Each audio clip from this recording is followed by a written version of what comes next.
Imperial Yeast is at it again with their Imperialis project, creating yet another unique proprietary strain through hybridization. In addition to its excellent attenuation and rapid reduction of diacetyl, I-10 Mangostini contributes robust ripe tropical fruit, strawberry, and lychee notes that complement modern hops. And as a Kveik hybrid, it can be fermented anywhere from 78 to 90 degrees Fahrenheit or 26 to 32 degrees Celsius without any negative issues. Head over to imperialyeast.com to learn more about I-10 Mangostini and be sure to pick some up for your next batch of fruity IPA.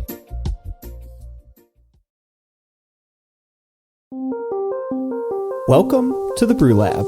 Tropical hazy IPAs are on tap everywhere in the United States and are even expanding outside the US into Europe and other countries.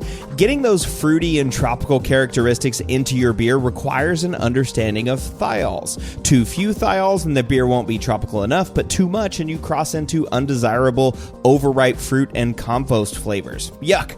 I'm your host, Cade Job, and today I'm back in the lab with my co-host, Jordan Folks, as we talk about last week's episode, Thiolized Yeast 101.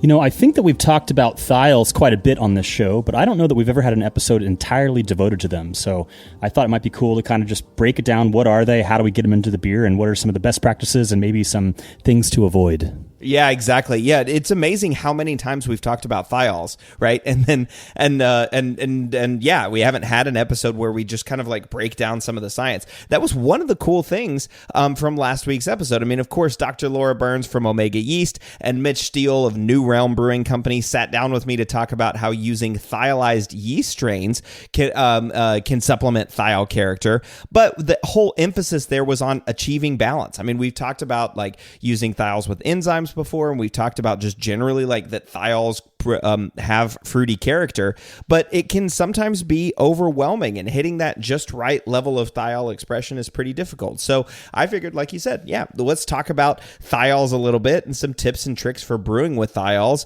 and hopefully we can discuss things like hops, mash hopping, malts, thiol powders, and then other interesting pieces of this. But first, if you're not already a patron of Brülosophy, please consider becoming one. We really appreciate the support we get from our patrons. And of course, as a reward for your support, you get access to unpublished contributor recipes, discounts at YakimaValleyHops.com, and an invite to a monthly live Q&A session. So becoming a patron is easy. There's no obligation. You can cancel at any time. But if you're out there listening to this show and consuming all the other free content that's available to you, I really hope you'll consider becoming a patron. On the website alone, there are over 400 experiments where we test individual brewing variables by running through a triangle sensory test. And then, of course, there's the Short and Soddy series, Brew It Yourself, the new Brülosophy show on YouTube, and the OG podcast that got me interested in the science of brewing, the Brülosophy podcast. And all of this comes to you for free. We couldn't do it without the support of our patrons, so please head over to patreon.com/Brülosophy to sign up. Another great way to support us is by using the links at brülosophy.com/support. There's some really cool affiliates who give us a small kickback if you purchase from their site using one of Brülosophy's links. It doesn't change any part of your shopping experience, but it helps us out. So head over to brülosophy.com/support to check it out. All right, for this week's feedback is from several listeners on Facebook who had this to say about the images we used on the last Applying the Science episode about brewing with adjuncts. So for the backstory, for Facebook and Instagram, we had images of Quaker quick cooking grits and Great Value instant white rice as the image where we talked about brewing with adjuncts. And they had this to say, quote, "No self-respecting Southerner uses instant grits," end quote. And the other one, "These two products are the lowest quality gas station, most instant version of both of them. I wouldn't buy those as grits or rice because they're gross." Well, what do you think, Jordan? I definitely agree, actually. I'm a scratch brewer and a scratch chef. And so, I would never make instant rice or, instant mashed potatoes or anything like that. Those, I think, came from some other experiment. We were testing kind of a cheaper ingredient. And I don't think we even really talked too much about instant options. But definitely some experimentation may be justified there. But I tend to agree, at least in terms of appealing to authority when it comes to scratch cooking. Oh, for sure. Yeah. I mean, I will say though, instant stuff is really nice when you're in a pinch, right? And if you need to just whip something up really quick, it's nice to have some of that instant around. But yes, I agree with you. No self-respecting Southerner uses instant grits. Being from Texas, I definitely wouldn't use those either in my brewing or my cooking. But it is fun. I mean, these are things that people use as adjuncts, right? I mean, and one of the reasons why instant grits or instant rice is nice is because it's already gelatinized, right? We talked a lot about that on the last episode where if you have ungelatinized rice, you have to put it through a cereal cooker. But with instant grits and instant rice, you can kind of skip that step, or at least that's the idea behind it. That's why you can put it in the mash. And of course, we didn't have a picture of rice malt because it's a new thing, right? It would have been fun to put rice malt up there and have a picture of it. But I think this gets as close as we can get. So I'll defend our image choice. I think it was a good one. I got as close as we could get to the rice malt characteristic that we were talking about. But yes, if you are going to make grits use regular grits at home. All right. Well, anyway, thank you also for the I don't know if it was necessarily tongue-in-cheek comments, but thank you for the funny comments that we got on Facebook. All right, after the short break, Jordan, I'll be back talking about ways to get thiol character in your beer.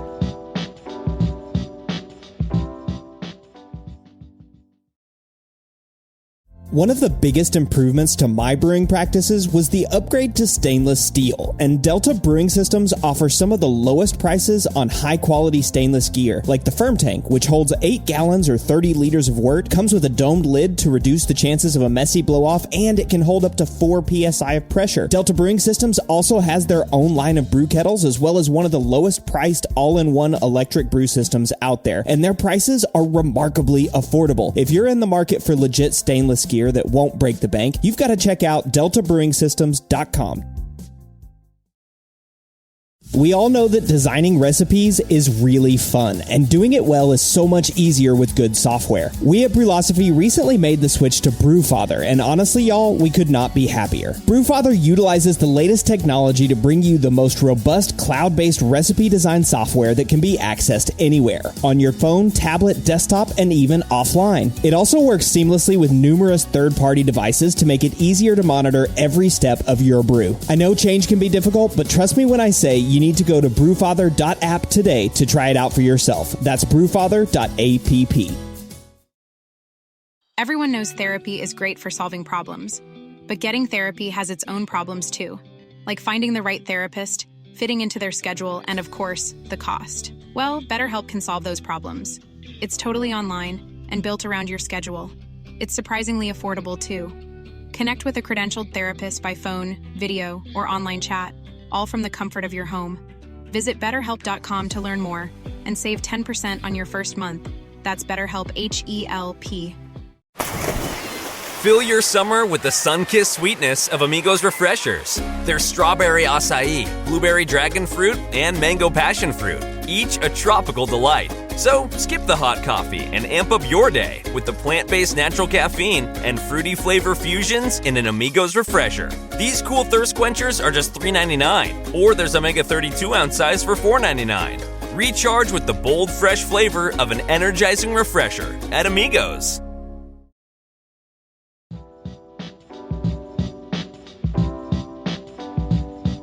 The American brewing tradition seems to be take everything to the extreme until it's totally overwhelming. We saw it in the early 2000s with bitterness. We saw it with high alcohol stouts and pastry stouts, and now we're seeing it with thiols. Do you think, Jordan, there's a point of no return when it comes to thiols and beer? That's a really good parallel, I think, because there is definitely too bitter of a beer. And I'm glad that we've dialed that back in the IPA world. And I have experienced it firsthand. There is definitely such a thing as too much thiols. And so I think today we can talk a bit about how we get them in the beer and, maybe, take a deft hand when taking some of these approaches here, because if you stack them all up, it can be really overwhelming. Yeah, exactly. And that's something I am excited to talk about too. When you say stacking things up. So Martin, of course, did an experiment where he stacked up a whole bunch of things that we're going to talk about. And we'll share that at the end or near the end of the show. So I'm going to tease that a little bit and make you listen to the episode to get those results. Or you could just pause now and go watch the Brülosophy show episode and catch it if you don't want to wait. But the whole point of that stacking everything up and what I talked about with Laura and Mitch last week was balance. And that's a big deal when it comes to thiols. You can have too many thiols, and I definitely have had overripe fruit, composty aromas, and it's not great whenever you get this. And I think that's one of my, I just came back from a trip from Belgium, and it's amazing how balanced their beers are, right? Especially like an Oud Goose, which is like, it's a blend of fresh lambic and an old lambic, and it's sour and sometimes fruited, and but it's nice and it's pleasant and it's drinkable, it's crushable. So this balance role really, really is important. And when it comes to thiols, there was a big takeaway for me in this episode, and it's one that you've heard similarly before, but thiols are really intense. We can taste them as humans at really low levels. So of course, Cecile Chenot had said on a previous episode, 1 drop in an Olympic swimming pool is enough for you to be able to detect a thiol. That's incredible, right? 1 drop in an Olympic swimming pool. And then, of course, Laura's takeaway from this one was 1 drop in 21,000 barrels of beer. 1 drop of thiols in 21,000 barrels of beer. And I was curious, I mentioned it on the show, but I didn't have the stats in front of me. So the BA, the Brewers Association, defines microbreweries as less than 15,000 barrels annual production, and defines regional brewers as more than 15,000 barrels. So regional brewers are like Freem, Sierra Nevada, St. Arnold, places in Texas and all around, New Glarus. These are all regional breweries. But in any event, 1 drop in the entire annual production of a microbrewery is incredible. And I'm guessing that we don't normally get an entire concentrated drop out of the things that we're doing. And it really goes to show how various ways that you go about to get these thiols into your beer can extract different, parts per million or parts per billion. And collectively, if you could somehow concentrate this stuff into a single drop, it would be crazy potent. And I believe Laura even mentioned that they can't open the pure thiol extract inside a building because the aroma is that bad. Oh yeah, it's terrible. I mean, I have personal experience with that too, right? I mean, Cecile's now working here with Tom Schellhammer at Oregon State, and so we've been she's been opening some thiol standards, and yeah, you open the thiol standard inside of a fume hood, and you can still smell it down the hall. It's incredible. You can smell it through the vial. You don't even have to open the vial. You can just smell it like through the bottle. This stuff's incredibly, incredibly potent. And yeah, of course, so this is what Laura was talking about, that there is this need to balance because there are places and sources of thiols that are in brewing ingredients that are in this sort of free versus bound, what's the word?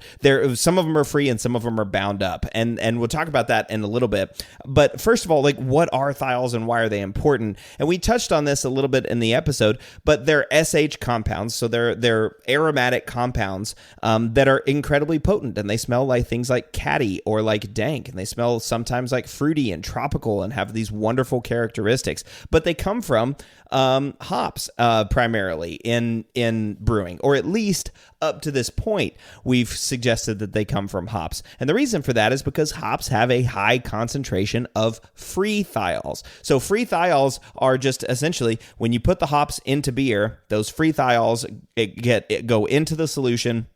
And then when you crack open the beer, you can smell them, right? They're aromatic. They're free. But hops and other ingredients like malt also have bound thiols. And according to Laura and what she was saying on the episode, and then also what she wrote in the Brewers Association article that we talked about, that Thiolized Yeast 101 article, there can be 1,000 times as much bound thiols as free thiols. And so that's incredible, because if you brewed a beer and you've smelled this like tropical, fruity passion fruit aroma in beer, it's likely that you've smelled thiols. And then imagine if you could get 1,000 times that amount of thiols by accessing these bound thiols. And that's kind of the whole concept of thiolized yeast. And when you think about it from that perspective, it's kind of like, oh, wow, yeah, we don't need 1,000 times that, right? Like, I don't need 1,000 times. I just need, like, enough, right? Yeah, and so when it comes to bound versus free thiols, what are some common hops that have free thiols? Yeah, like Citra is a famous one, right? That's one that's got a lot of free thiols, and it's one that smells tropical, right? I mean, it smells citrusy, right? That's the main characteristic, and hence the name Citra. Also, the New Zealand varieties like Galaxy, and I'm blanking on some of the other ones. Nelson Sauvin, those have a lot of free thiols. And Galaxy is Australia.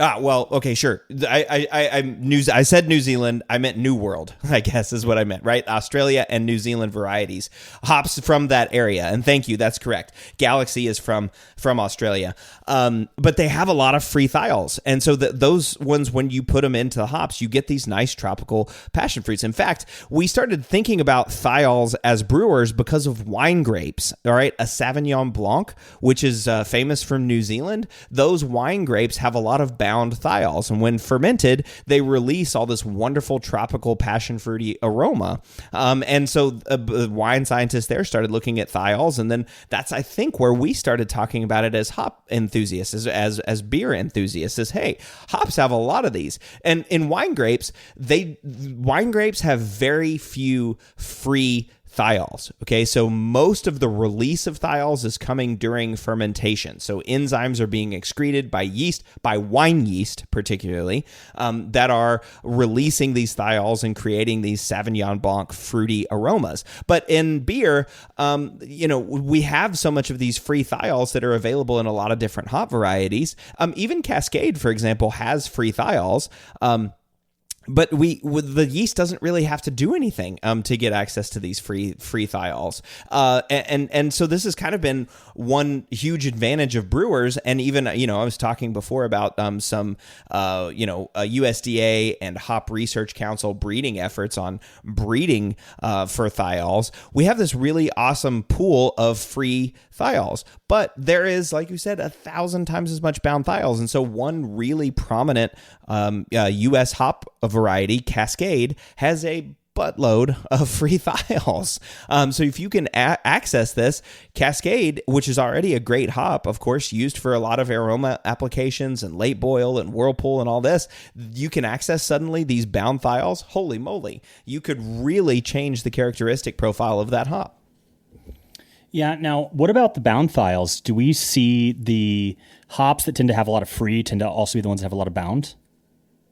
That's a good question. I honestly don't know the answer to that, but I would say yes. I think some hops have more. No, you know what? I think I'm going to back it up, and I'm just going to say probably depends on the variety. And I don't know if anyone's done sort of like a survey measurement of hops. I mean, I'm sure the growers and distributors have, like Haas and YCH and something. I just don't know if they've actually like published it. Like, here's the free versus bound content of hops. But yeah, I mean, there are varieties. I mean, think of any tropical variety that you like to brew with, and that's going to probably have a lot of free thiols. But also another source of these bound thiols are malt. So malt actually has a huge source of bound thiols.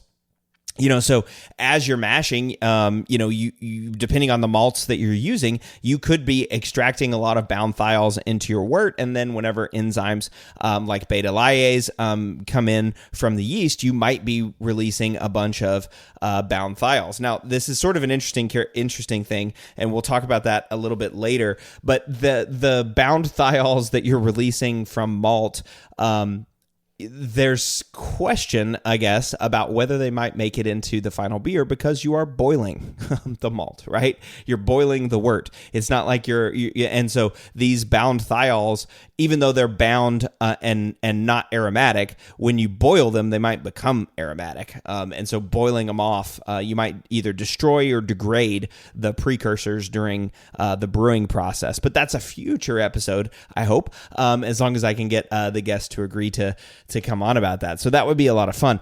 So malt has a lot of bound thiols and hops have a lot of bound thiols. And then of course other like ingredients like fruits, right? If you put like passion fruit and things like that in your beer, mango, those sorts of things, and yeah, they're going to release a lot of free thiols in your beer. So thiols come from a lot of different places. And it is kind of like, this is the best thing about brewing is that there's so many different levers that you can play with. And one of those includes releasing bound thiols from their precursors, like their glutathiolated and cysteinated precursors. So if we can extract the bound thiol precursor into our wort stream, it sounds like that's not enough, though. And there's some final step, some final trick that you need to do to actually activate them or turn them on or convert the precursor into a real perceptible thiol. Yeah, of course, and that's where these thiolized yeast strains come in. So I should back up real quick, too, and we talked about this a little bit on the episode, but there's a gene that is present in brewer's yeast called IRC7. And that gene, as I understand it, most or not, or if not all, brewer's yeast have this gene. The question is just whether it's expressed or not. And some yeasts express this gene a lot, which means that those yeasts smell thioly, like whenever you do it. So like London 3 is one of those yeast strains that has a high expression of IRC7. And so that's why we get these like nice, fruity, tropical, aromatic characteristics whenever we're brewing with those. So if you have a yeast strain that has this IRC7 gene, you're going to get some release of bound thiols, but it's fairly minimal. You're not going to get a whole lot. And again, this is IRC7. With the work that Omega has been doing, they found a similar gene that was in a bacteria called PAT-B. And using their GMO techniques, CRISPR and that sort of stuff, they were able to engineer or insert that gene into brewer's yeast, and that creates thiol bombs. It expresses a lot of beta lyase that liberates those bound thiols. Ah, interesting. So, because I was wondering if this was an inherently genetically modified thing, but it sounds like we have not found a naturally wild yeast that expresses like a ton, like we're able to achieve with these genetically modified yeasts. I think an exception actually to that, though, is there are some wine yeasts that I believe are super expressive. However, Scott Janisch and his experiments, he's just not been able to make good beers with them. They're not good at fermenting the complex sugars that are present in wort. So it sounds like this is really the answer if you want to really push the unlocking of bound thiols. Yeah, that's totally right. And there are wine yeasts out there that release a lot of thiols. But you just mentioned it, right? The wine yeasts are used to fermenting grapes. And so grapes are glucose and fructose, which are single sugars. Brewer's wort is mostly maltose, right? And maltotriose. And wine yeast don't have the ability to express the maltase enzyme to break down maltose into glucose. So yeah, they're not able to do it. But all brewer's yeast have that same IRC7 gene, so they are capable of doing it. But like you said, there's not as far as I'm aware, there are some yeast strains that are better than others, but there's not a naturally available strain that's like a thiol producing bomb. But, so this is where Omega kind of started their analysis, right? They started this whole thiolized yeast conversation with Cosmic Punch, right? You remember whenever Cosmic Punch came out several years ago. I'm sure you've brewed with Cosmic Punch too, haven't you? Now, is Cosmic Punch the London Ale 3 variant? Yes. It's I think they call it British 5, but I'm not sure. I think it's around that same thing. Yeah. Right. Honestly, I don't know if I have. I've used Star Party, which is a Chico, thiolized Chico. Yeah, and so that's a really good good distinction there. So Cosmic Punch is their British 5 strain that has the IRC 7 upregulated, whereas Star Party is a Chico parent strain with Pat B inserted. So Star Party should be a thiol bomb, whereas Chico is more like moderate thiol release. They also have Heliogazer. Heliogazer is that same parent, British 5, but with the Pat B gene in it. So you could actually do a 3-way comparison of these yeasts. You could start with British 5 and then have Cosmic Punch and Heliogazer, and it would be all the same parent strain, British 5. It's just British 5 and then Cosmic Punch with the IRC7 regulator, and then Heliogazer with the Pat B expression too, which would be really fun to brew in a beer with those 3 and see how the thiol character increases. So as I understand it, Heliogazer is supposed to be a amped up level of thiol. Like you thought you got a lot out of Cosmic Punch. Heliogazer gives you even more. Is that right? That's totally right. That's exactly right. And the whole part, the difference is IRC7 versus Pat B. So does that mean that we would expect to get more thiols from Star Party relative to Cosmic Punch? Yes, I think so. Yeah. And I'm not exactly sure if that'd be a better question for Laura. Maybe I can ask her that question, but Star Party has Pat B. And so Chico is a strain that doesn't have a lot of thiol expression, right? And so it's a strain that, I mean, you know this. I mean, I know this. We all know this, right? Chico is prized for its neutrality. It doesn't have a whole lot of yeast character that's expressed, right? It's a really nice, clean fermenting yeast. It doesn't add a whole lot. It doesn't take away a lot. There's some ester profile to it, right? It's not totally like, non-tasteable, I guess. I don't know the exact word, but it adds something. But yeah, Chico doesn't do a lot. But then you throw Star Party in there and it goes, wow, holy moly, that's Pat B. We have a big increase. Right. And obviously the cleanliness of Chico is going to be temperature and pitch rate dependent. There are ways to push more esters out of that if you pitch lower, ferment warmer. But you earlier said that thiols are SH, and I'm not a chemist. Is that a sulfur compound? Because esters, what are esters? Are those sulfur compounds? No. Esters aren't sulfur compounds. No. But the thiols, yes, are SH, so sulfur compounds. SH, it's a sulfur and a hydrogen bound together. So if you think about an alcohol is OH, that's oxygen and hydrogen together, and sulfur, thiol. Oh, say that same like OL at the end, alcohol, thiol. So they have this same like, gas. It's like a oxygen or sulfur bound to a hydrogen. And sulfur compounds especially are super, super potent. There's another thiol that you and I are very familiar with. And it's one that we really don't like in beer. It's called 3-MBT, right? Skunky. Aroma and flavor, light struck, as the Europeans would call it. That's also a thiol, and it is literally the same compound that comes out of a skunk. Right, when a skunk sprays something, it literally sprays 3-MBT. It's super potent, and in the United States or in Northern America, where skunks are native, that if a skunk is even like a mile away, it could spray something, and you would still smell that skunky character.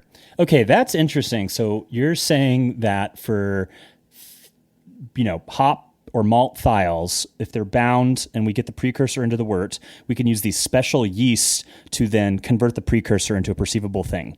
Meanwhile, the, molecular chemistry pathway for the skunk thiol is light, and that the precursor comes from whole cone or maybe T90 hops, and that light is what activates it?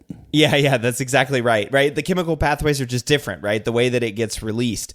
That's totally right. And so thiols, as we talking about them, the yeast related thiols and thiolized yeast thiols, those are an enzyme called beta lyase. And beta lyase literally just cuts the bond of an aromatic thiol but with its like amino acid addition. So it'll have a glutathione or a cysteine amino acid. I think I got that right. Hopefully I did. But one of those two, it's basically just a thiol attached to a amino acid, and beta lyase just severs that bond and releases the amino acid. But yeah, 3-MBT is a light assisted reaction. Yeah, so it's isomerized alpha acids get hit by light and then convert into through a series of pathways into 3-MBT, skunky or light struck character. Yeah, fascinating. So when it comes to like turning yeast, metabolizing or fermenting whatever,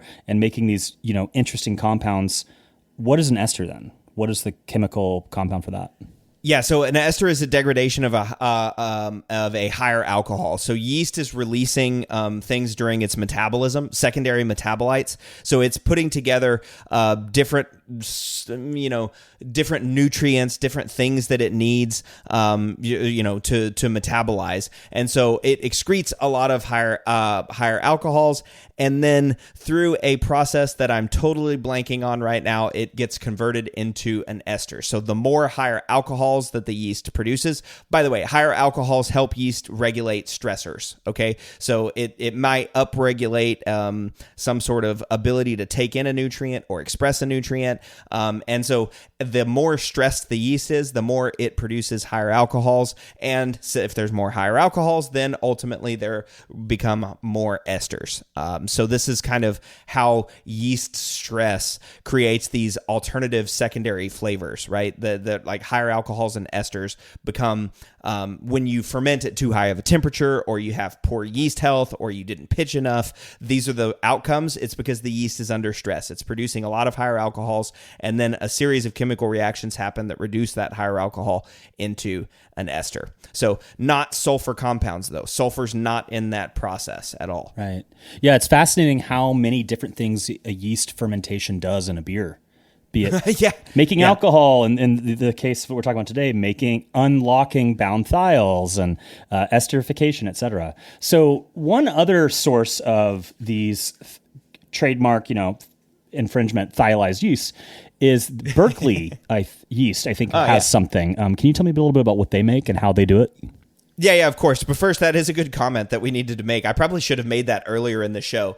So when we talk about thiolized yeast, that is trademarked by Omega, right? That's a term that Omega has trademarked, and it refers specifically to their yeast strains. And luckily, since we were talking about Omega in the last episode, and we're talking a lot about the Omega yeast strains in this episode, when we talk about thiolized, we are referring to the Omega yeast strains. There are, however, other people out there who are using engineering techniques to increase thiol character through fermentation. Of course, Berkeley yeast has done that. They've done a tropics series, and I've talked with the folks from Berkeley yeast. Have talked with Nick Harris. He's come on to talk to us about a little bit of their exploration into terpenes and also thiols, but they have the Tropics series. And so Tropics series is their Chico strain. They've got one that's, upregulated. I don't know enough about how they're doing that regulation to know if it's IRC7 or if it's Pat B or if it's a totally different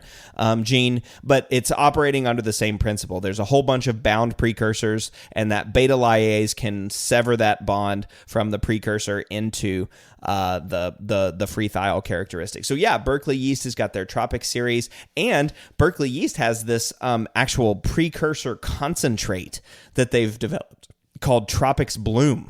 And so it's actually this substance that you put in with their Tropics series, and it's like adding like a phantasm powder or something like that. It's a Tropics, it's a thiol concentrate that then their yeast interacts with and releases a whole bunch of thiol character. So it's a way to like add additional thiols in addition to what's already in there from the hops or malt. Wait, so you're saying the Tropics Bloom thiol precursor concentrate does or does not require a, quote, thiolized yeast alongside it?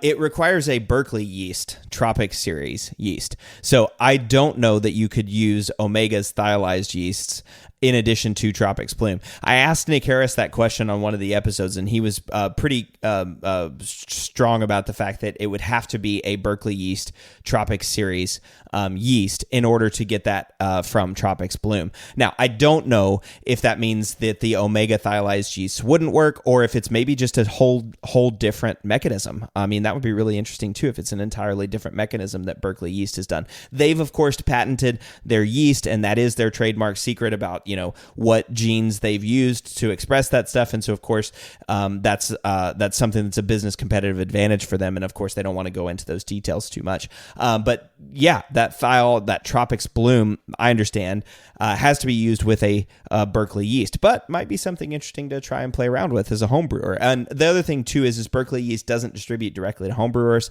Those are commercial yeast strains of only.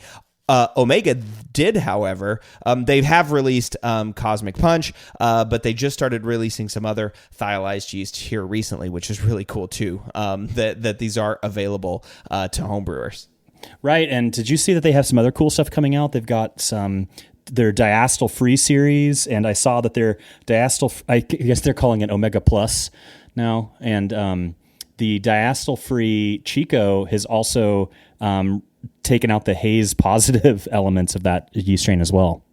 Yeah, exactly. So there's so many things that you can do, right? I mean, we with GMO, it was interesting too because they just came back from a conference in Europe, and one of the big things that we were talking about is Europe. They're not allowed to use GMO yeasts. In fact, they're considered pathogenic, or not pathogenic, but they're considered regulated organisms. So to even do tests on GMO yeasts, you have to have a specific isolated lab that's not around other yeast strains and all this stuff. But anyway, they're not even looking into it. But then here you've got Omega can create a strain essentially that has high thiols, no diacetyl, and no haze, or incredible haze, like whichever one you want, right? But it's kind of crazy that you can start to make these specialized yeast strains at this day and age. And they also have a lager strain too. They have a high thiol lager strain, which I think is really interesting. Could you imagine a Pilsner with high thiols? I actually have had one before at Highland Park Brewing in LA.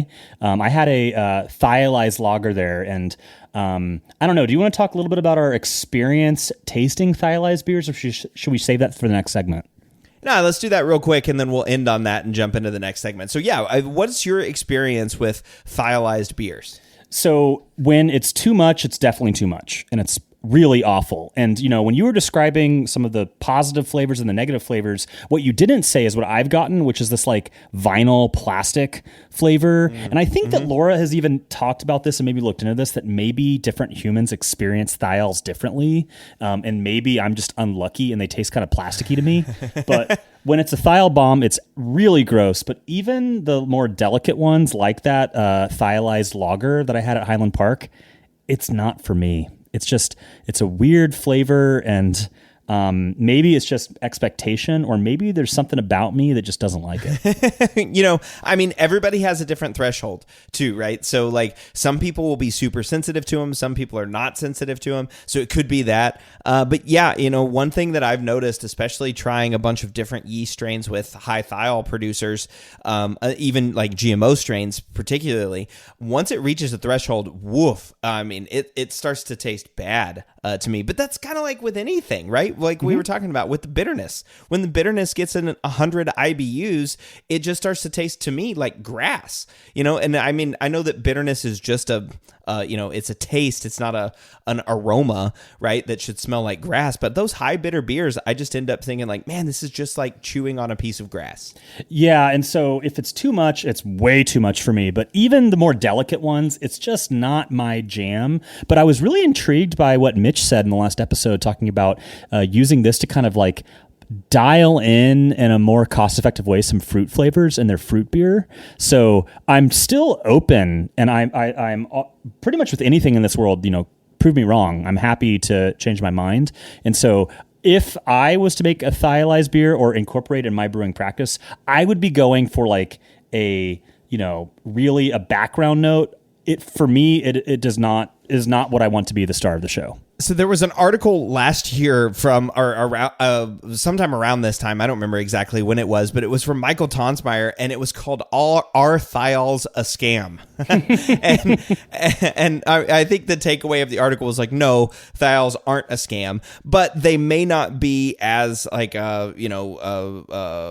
a big deal as some people make them out to be. Like thiols at too high of a level can actually make bad beer, right? And thiols might not actually enhance the aroma, I think, is of certain beers, is what Michael was talking about. But the big thing is like, yeah, you can overdo it. You can make thiols too much, and whenever you do that, it creates distracting flavors like plastic, I'm guessing, like that you get, or it just takes away flavors from the beer. And that was something that Laura and Mitch both mentioned last week on the episode, in that you have to pay attention to what you're doing elsewhere in the brewing process when you're using thiol yeast or trying to express thiol character. And I think that's a great segue for you and me to take a quick break and then come back and dive into some specific ways that you can monitor thiols in your brewing practices.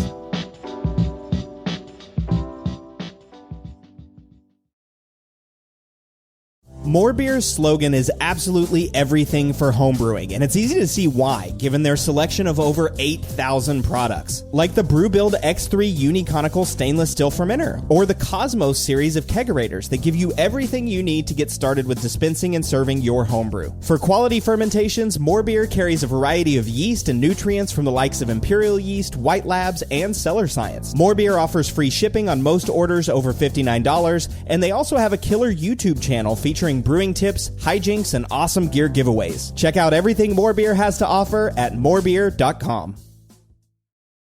Fill your summer with the sun-kissed sweetness of Amigos Refreshers. Their strawberry acai, blueberry dragon fruit, and mango passion fruit, each a tropical delight. So skip the hot coffee and amp up your day with the plant-based natural caffeine and fruity flavor fusions in an Amigos Refresher. These cool thirst quenchers are just $3.99, or there's a mega 32-ounce size for $4.99. Recharge with the bold, fresh flavor of an energizing refresher at Amigos. You're a podcast listener, and this is a podcast ad. Reach great listeners like yourself with podcast advertising from Lips and Ads. Choose from hundreds of top podcasts offering host endorsements, or run a reproduced ad like this one across thousands of shows to reach your target audience with Lips and Ads. Go to lipsandads.com now. That's LIBSYN ads.com. If you're in business, you probably have a website, but can your site handle your growth? How many visitors before your site slows down or crashes? What about storage and data security? From web hosting to virtual servers, Pair Networks provides the online infrastructure you need to start, grow, and flourish. When it comes to security and updates, don't worry, we've got you covered. Our 24/7 US-based customer support is the best in the industry. No frustrating chatbots or sitting on hold for hours. Check out pair.com today to learn more. That's PAIR.com.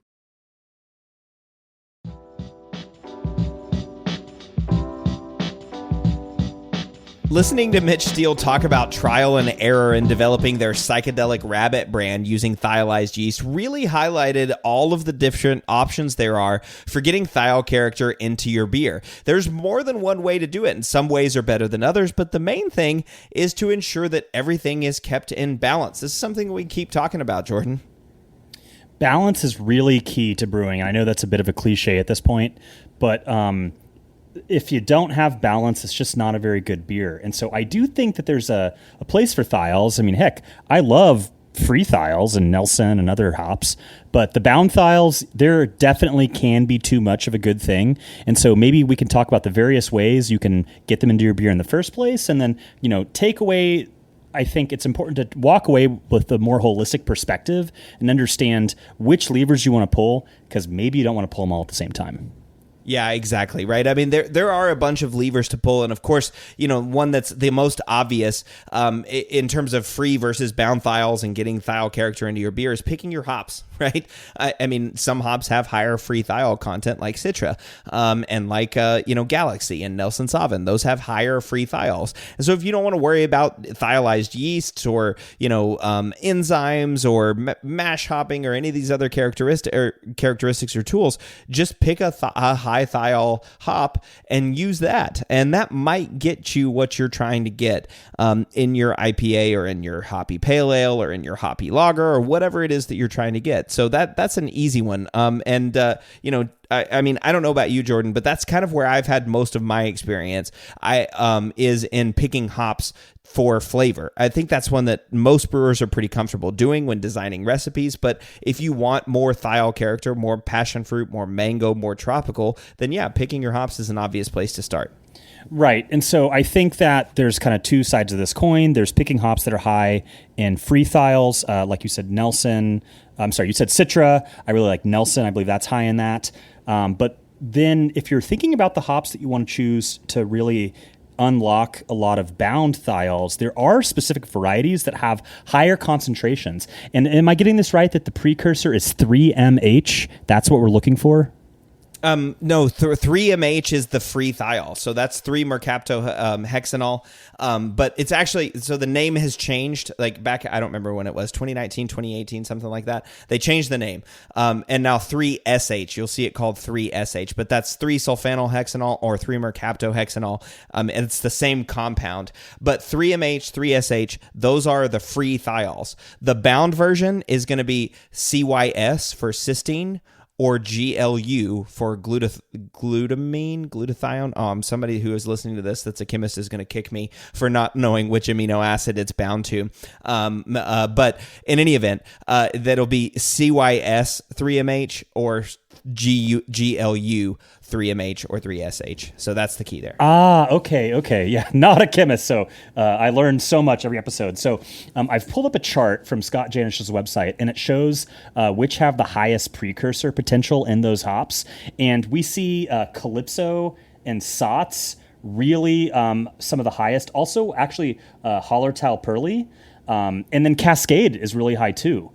Some ones that are kind of still high, I'm sure if they're on this chart, they're pretty high, but maybe half to 2/3 of the ones I just mentioned are Simcoe, Nugget, Tradition, Apollo, and then even less, maybe like a fourth, half or less than that is Citra, Nugget, Eureka, Bravo, and then Hallertau Cascade. So what's interesting there is when we think about IPA hops, Sots is not your first choice. And there are some hops that have historically been used for like lager brewing that actually have a lot of precursor bound up in them. Mm-hmm. Yeah, that's totally right. Yeah, Sots, I think, did you say Mittelfru as well? Because that's one, Hallertau Mittelfru. That's also one that I've heard of that's got a lot of high bound precursor levels. And then some other ones that I've seen are Nugget might also, and then Apollo and Eureka as well as hops that have high bound potential. But yeah, it's interesting, right? That people are really starting to look into these different hops. And so if you're going to use a thiolized yeast, picking something with a high bound potential could be a way to increase that thiol character. There's also the whole process element of mash hopping. Now, you've heard of mash hopping, right? A little bit about that? Yeah. So I've mash hopped before and also done it in some thiolized beers. And it I got a lot of thiol character. And so we can talk a little bit about how I pulled all the levers one time. And so who's to say where it came from? But yes, mash hopping, I use Sots. And what's kind of nice about using Sots or some of these other noble varieties is their alpha acid is low. And so you can use a lot of the vegetal matter without extracting as much bitterness. I don't remember the exact amount of bitterness that you extract from it. It's something like 20% or something like that you would expect from like a normal 60-minute edition. So it's, do you know? Yeah, it's something along those lines. I don't know the exact amount, but yeah, that's totally right. So the whole point of mash hopping is to extract some of these bound thiols. And so that happens during the mash. And there's been a lot of research on it. And actually, Omega had this nice chart that I'm sure you can find by searching, mash hopping and thiols. But they had this really cool chart where they used mash hopping to see if they could increase thiol character. And in fact, they did. So hops, if you add hops during the mash, it went from 3 ppb, 3 parts per billion, of 3SH to 42 parts per billion of 3SH. And so those are well above threshold levels. The 42 ppb is well above threshold levels. And that's not using a thiolized yeast. That's just using their normal British 5 yeast. If you use the thiolized yeast, it goes up to 388 parts per billion. So we're talking exponential increases, right? Like almost 10x, by using the thiolized yeast. But mash hopping itself had an increase in 3SH, which is pretty cool, right? So yeah, you just add the hops in with the mash. But your comment about bitterness is the downside. Okay, you're adding hops into the mash, and then you're going to boil that. So any of those alpha and beta acids that get extracted into the beer, any of the alpha acids that get extracted into the beer are going to isomerize in the boil and create additional bitterness. So you can't add your entire hop addition in the mash. That'd be really, really bad. The other thing that's going on in the mash is the malt. And there's research that suggests that malts have high bound thiol precursors, which is really cool. And so malts potentially, depending on what malts you're using, might have a high thiol load. So something like a pale ale malt might have high thiols. Now, roasted malts, caramel malts, things like that are probably not going to have high thiol precursors. But lightly kilned malts may in fact have a lot of thiol precursors. So you might be able to change the malt variety that you're using and get a higher amount of thiols. Okay, so there's a lot going on in the mash here, and I'd love to kind of unpack some of the sciences of the tricks and tips here. So with the mash hops, why would the mash better extract free bound thiols than a boil addition or a fermentation or dry hop addition? Well, the mash hopping is at a lower temperature, right? That's a key thing to think about here too. It is like at a boil, you're volatilizing a whole bunch of things. So if you're converting the free thiol, the bound thiol into a free thiol, that free thiol is just going to boil off immediately in the boil. So all of the conversion really doesn't do anything because the thiols are gone. They're just boiled off. But a mash hopping might actually create a stable version of the compound that makes it into the beer, or it might make the precursors more readily available for beta lyase from the yeast. All right, so there are several steps to go from the bound precursor into the free thiol. We kind of oversimplify by saying that you're just going to use the beta lyase to chop the thiol free, but that's not necessarily the case. It's actually multiple steps to get there. And so essentially what the mash is doing is like, think of it like exactly like what the malt process is doing to the barley. It's getting it ready. It's priming it for the yeast to be able to use it later. But heat and boiling might also just be liberating and breaking everything and destroying it, right? So, it puts it in a more stable form that then the yeast can use later. Now, I do wonder about this as well, because you're still going through a boiling process, right? And so, great, we might be doing all this work in the mash and using mash hopping and then using specific malts that have high bound potential, but then we just boil it off anyway. And if you're doing a 90-minute boil or a 60-minute boil, you might be, undoing all of the work that you've done. And there's even research to suggest that, that's the case. You added mash hops, or you picked this specific malt variety, but then you boiled it. And the brewing process is just going to boil off those thiols anyway.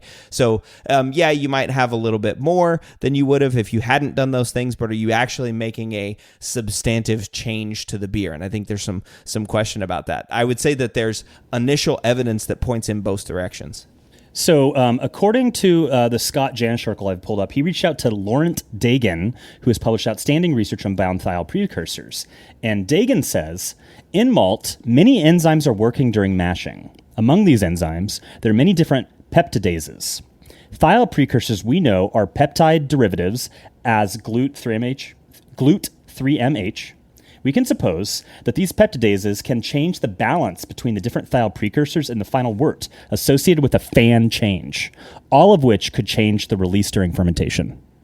Yeah. Okay. Yeah. So okay. Cool. So I mostly that was great. I didn't know that you had heard from Laurent about that. By the way, that Laurent is the sort of the expert on measuring thiols in beer. It's it's a very very very good expert there. So that makes a lot of sense what they were saying.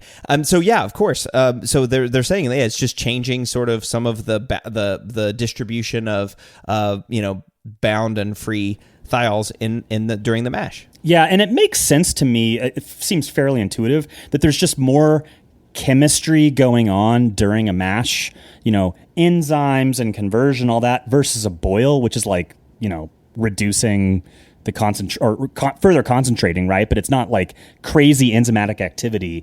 So this seems fairly intuitive. Another trick that I've heard is that you want to mash hop at like a protein rest or so. According to this article, they say that at lower temperatures in the mash, like a protein rest of 113 degrees Fahrenheit or around 45 C, the enzymes are activated that transform bigger cis 3-MH precursors into smaller precursors. So when thinking about a mash hop, perhaps that's the time to bust out your yearly protein rest.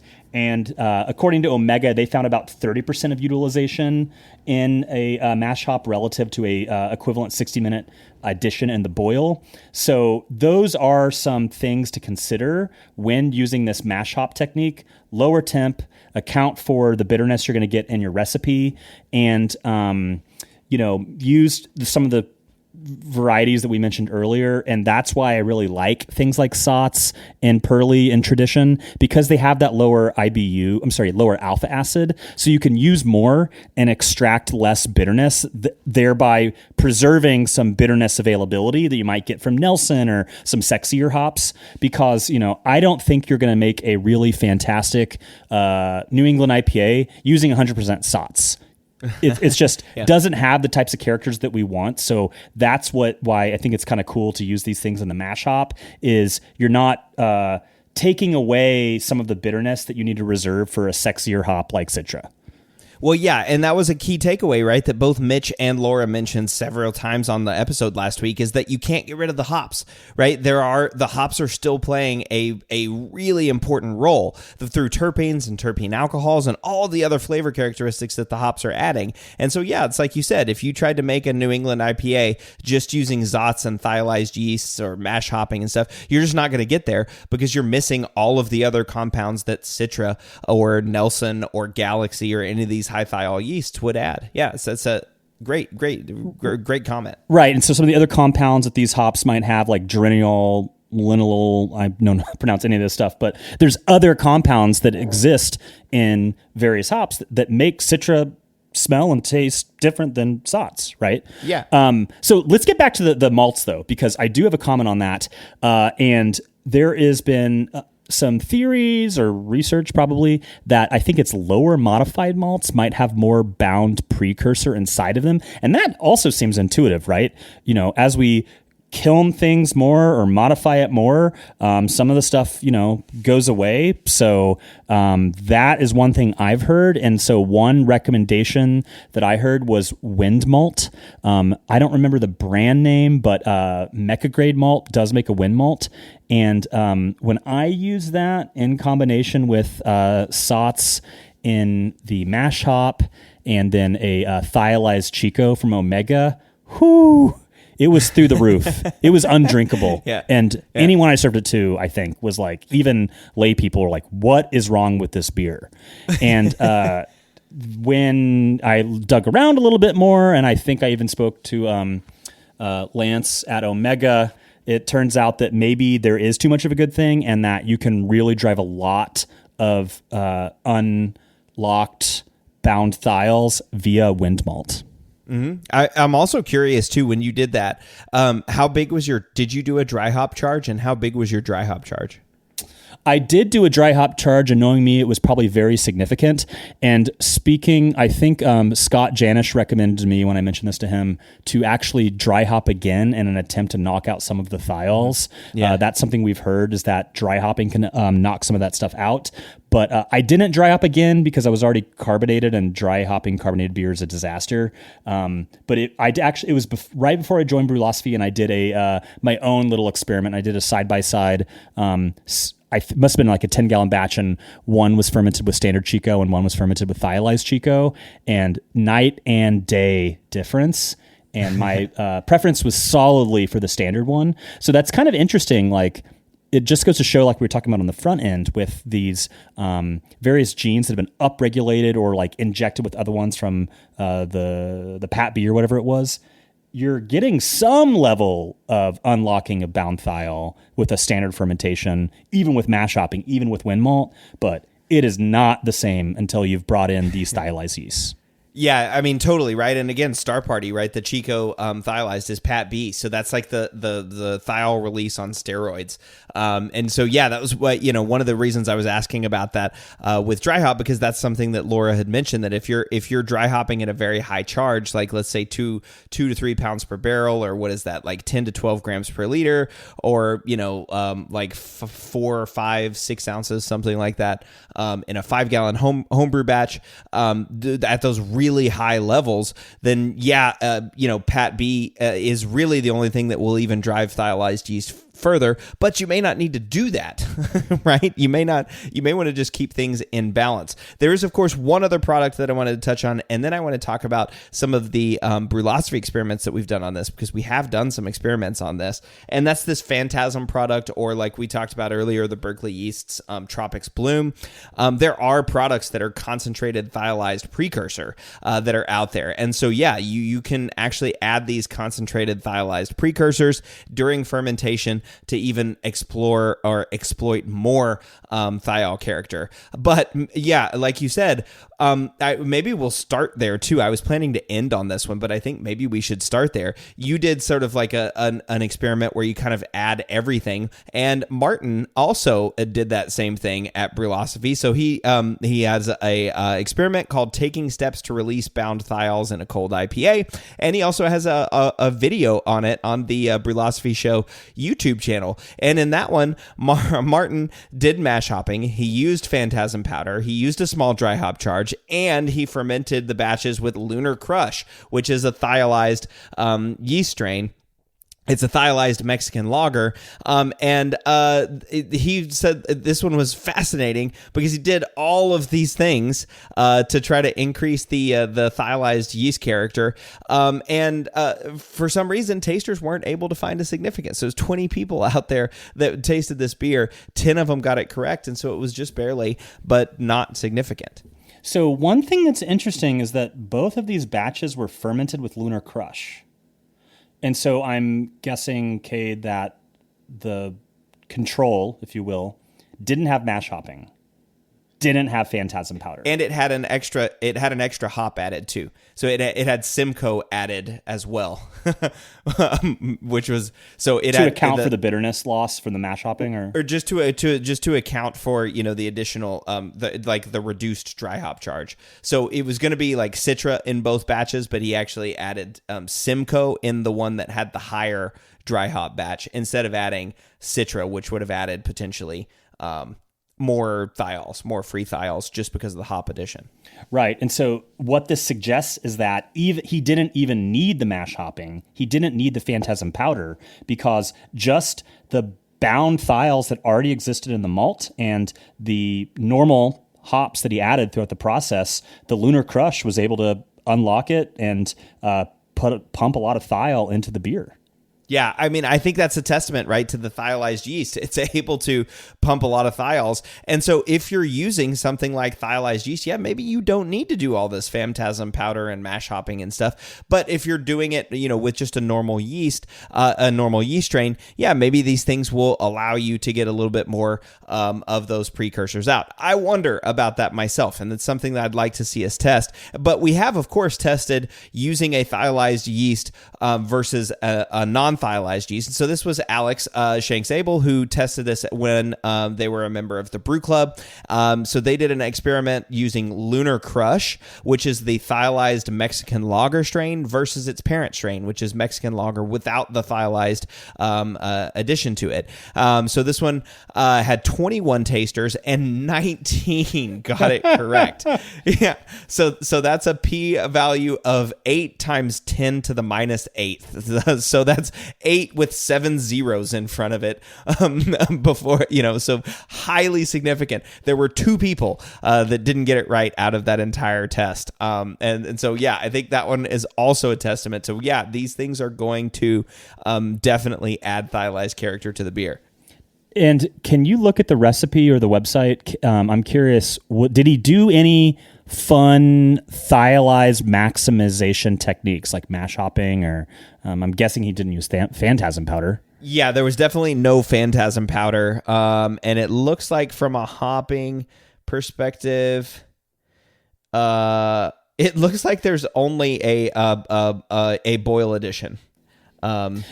And that's mash hopping. He did a mash hop. Yeah, sorry. He did 156 grams of mash hopping, but no boil addition, at least if the recipe is accurate. Oh, okay. Okay, interesting. Yeah. So, I mean, I think that there's probably a lot already bound up in the malt, and then when you're adding this mash hop, with this yeast, it works, and it really unlocks it. And so I think this is a really interesting companion piece to the first one, which was comparing basically all of the, precursor extraction techniques versus none, with both fermentations receiving thiolized yeast, and they weren't able to tell a difference there, versus here didn't, just kind of simple mash hop and then thiolized versus normal yeast, and huge difference.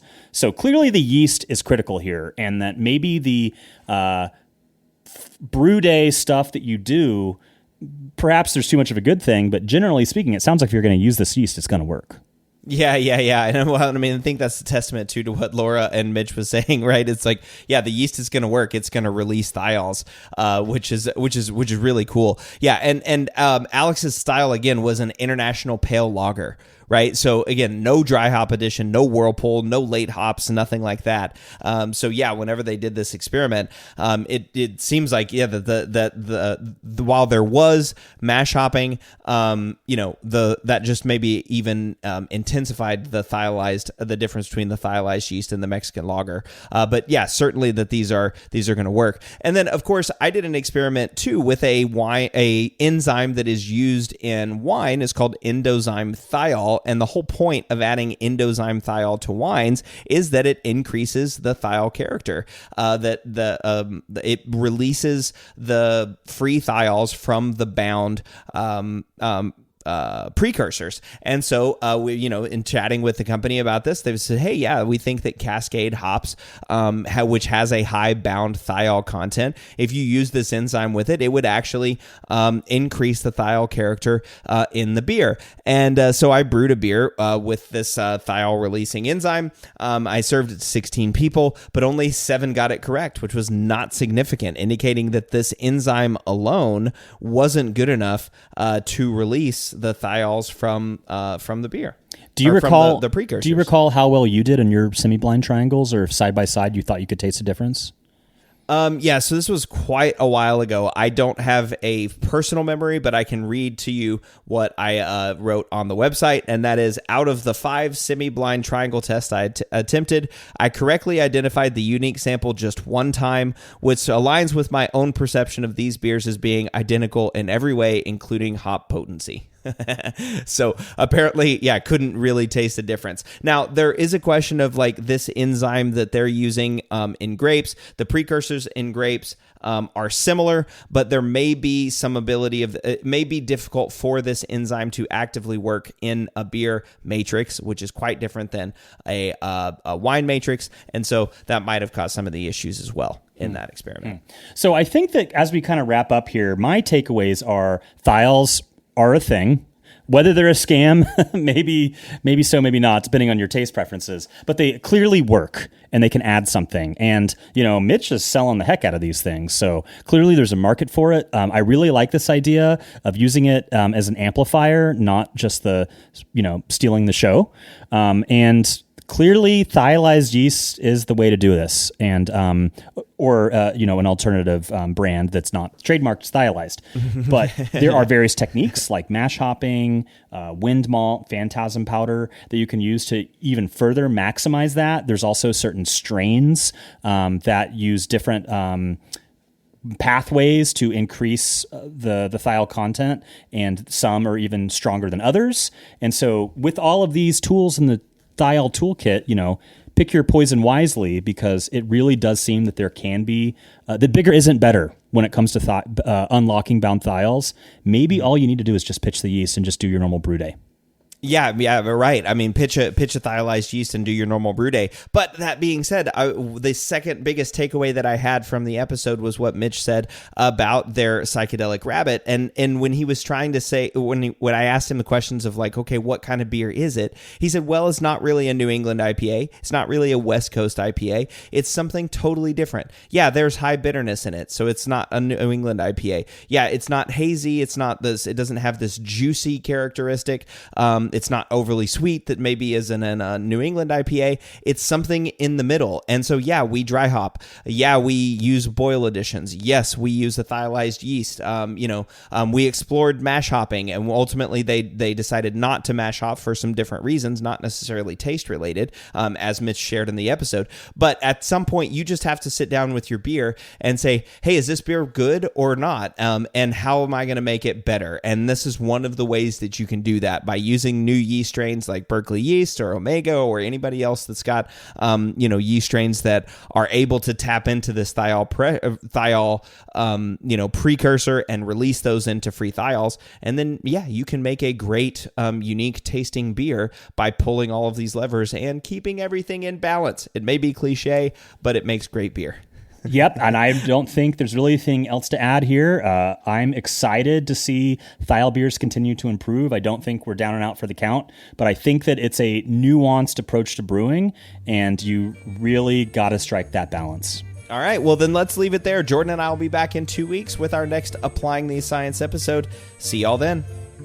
The Brew Lab is a production of Brülosophy, where they who drink beer think beer. Don't forget to visit Brülosophy.com to read about our weekly experiments and other brewing adventures, and listen to us talk about it on our other show, the Brülosophy Podcast. Thanks to all of our sponsors and patrons that help make this show possible. If you'd like to receive a reward for helping us do what we do, visit patreon.com/Brülosophy to see how you can do just that. Thanks so much for listening. We'll be back in the Brew Lab with another guest next week. Until then, think beer. You love podcasts, the stories, the laughs, the unexpected turns. But when this episode ends, the silence starts. Not anymore. Audiobooks.com turns that silence into your next great adventure. With over 450,000 titles, from bestsellers to hidden gems, your love for listening just found its new best friend. And because you already know the joy of audio, we're giving you 3 free audiobooks to start your journey. Imagine your favorite podcast, now with unlimited episodes. That's audiobooks.com. Keep the story going. Sign up for your free trial at audiobooks.com/podcastfree today. Because for podcast lovers like you, the end of an episode is just the beginning. That's audiobooks.com/podcastfree.